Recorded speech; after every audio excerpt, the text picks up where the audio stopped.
Kalorki, Darren, inukray na naman si Kim Chiu. Akala ko, ngayon ka na magpapakasal.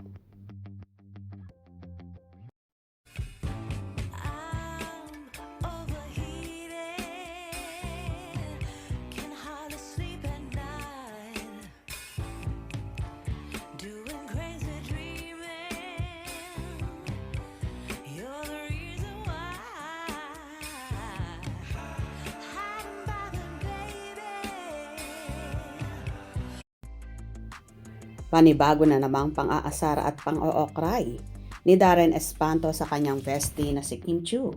Pinuna nga ng TV host singer ang suot-suot ni Kimi sa noontime show na It's Showtime kung saan nakaputing dress ang dalaga. Ayon pa nga kay Darren, bestie, akala ko, ngayon ang kasal mo, kung saan sinabi ni Kimi na napaka-OA mo. At sinang-ayunan naman ng mga co-host ang pang-Alaska na ginawa kay Chinita Princess. At sabi naman ni Ryan Bang, baka daw malapit nang maganap ang kasalang Kim Pao. Kasi unang payday today na... Akala ko ngayon yung araw ng kasal mo. Grabe. Napaka-OA. Grabe. Baka malapit na. Sige, pagkatapos ka pala, ikaw naman.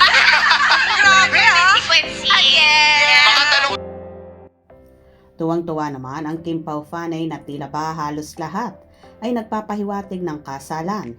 Una nga dyan ay si Direk Jojo Saging kung saan nirepost niya ang throwback photo ni Kimi na nakasuot ng wedding gown. At ang sumunod naman dyan ay ang naging movie marathon ni Paolo Avellino na nakasuot din ng wedding gown at suit. Ang mga karakter kung saan nakaupo sila sa likod ng sasakyan na titled nito An Simple Accident. Then, mas lalong umugong ang balita na tila engaged na nga ang Kim Pao dahil sa naging video at promotion ni Paolo sa Wiltec Philippines para sa Sinulog Festival kung saan namataan na may suot-suot ang actor na Singsing sa kanyang right ring finger. Kaya naman lalong lumakas ang haka-haka ng marami na talagang may nalalapit ng kasalan soon. Narito naman ang kuda ng mga netizens. Nagpapahiwatig na ang Showtime family ni Kim Chiu ata napaka-supportive kaya legit na legit. Iba talagang happiness ni Kim ngayon.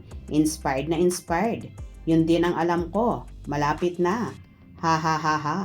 May luksong dugo sisi. Malapit na. Yes, nakita ko sa bolang kristal.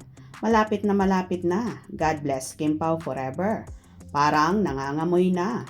Parang panaginip. Sana totoo. Kim and Paolo deserve all the happiness in the world. Sana magpakasal na. Akala ko din, ngayon na. Baka ito na yung sagot na sinasabi ni Pao dun sa interview ni MJ na ang meaning ng love para sa kanya. Ang sagot ni Pao, sa next year na niya sasagutin. Kung ano ang love, baka daw may matino na siyang masasagot. Sana matuloy, puro kasal talaga ang topic kay Kim. Mukhang malapit na nga. Manifesting. In due time, the big day is soon coming. Kim Pao couples, love you always. Uy, nangangamoy na ang big day. Maghanda-handa na ang mga nag-promise ng lechon dyan once maganap ang kasalan. Wow, manifesting Kim Pao. God bless you both. Hashtag Kim Pao, love you both. So pretty and gorgeous ni Kimi. Asa pa mga fans sa love team ni Kim at Pao, hindi sila sa totoong buhay. Gising.